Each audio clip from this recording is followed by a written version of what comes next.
Hello everybody, my name is Braley and today I'm going to be filming my informative speech. With me today are my siblings Logan and Grayson, who are a little bit crazy, but they're willing to talk and let me talk to them right now. So if we could be quiet, I'm going to begin. This is about the legalization of marijuana in the United States. To begin, when most people think of marijuana or cannabis, they imagine a bunch of stoners, potheads, losers, really harsh words. Marijuana does have a bad rep because of the people that use it. But there's so much more to cannabis in the cannabis industry than people think. Today, I'm going to be discussing the legalization of marijuana in the United States, including what it is, what the difference between recreational marijuana and medical marijuana is, and the pros and cons of using marijuana. One question you guys might have is, what is marijuana? Well, a lot of people know that marijuana can give you a high. Yes, it can, but it can do so much more. Marijuana, also known as cannabis, Mary Jane, pot, and weed, to name a few, is a mixture of dried herbs and flowers known as cannabis sativa, hence why it's called cannabis. The mixture of dried herbs and flowers has THC, also known as tetrahydrocannabinol. This chemical compound in cannabis is what gives the drug its euphoric high.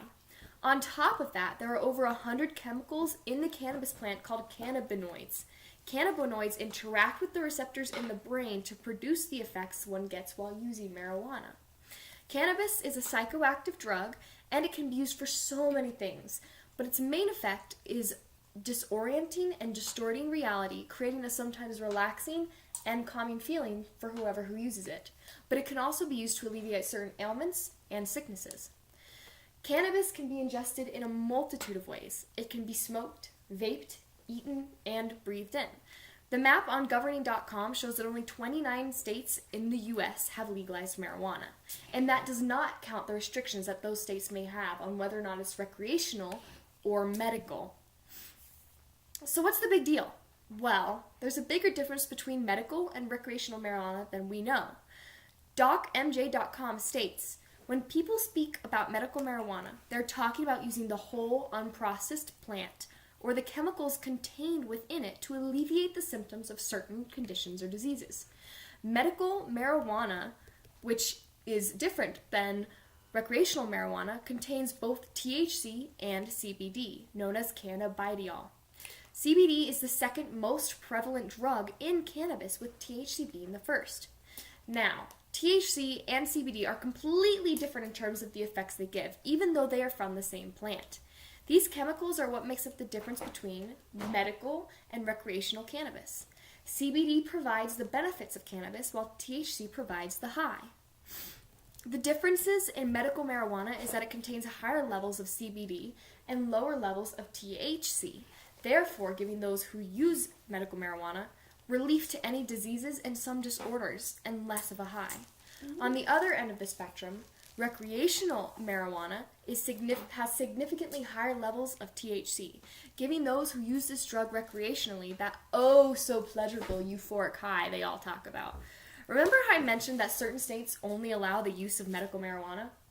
The reason for this is because when someone uses medical marijuana, it is out of attempt to alleviate pain. And in order to acquire medical marijuana, these states expect a prescription with a certain dosage allowed to that person. Whereas for recreational states, almost anybody who is anybody can and will get marijuana. Maybe not buy it themselves, but get it. And people may get themselves into serious trouble by doing so. Now, the one that we're all looking for. Regardless of if it is medical or recreational, all marijuana has similar effects. Leafy.com says, for medical use it can help those with PTSD, inflammation and joint pain, Alzheimer's, cancer, ADHD, and fibromyalgia, and the list goes on. However, with the good, there is always the bad. Marijuana can have short-term and long-term effects on those who use it. However, if taken in small doses and not constantly used, one can avoid some of these effects.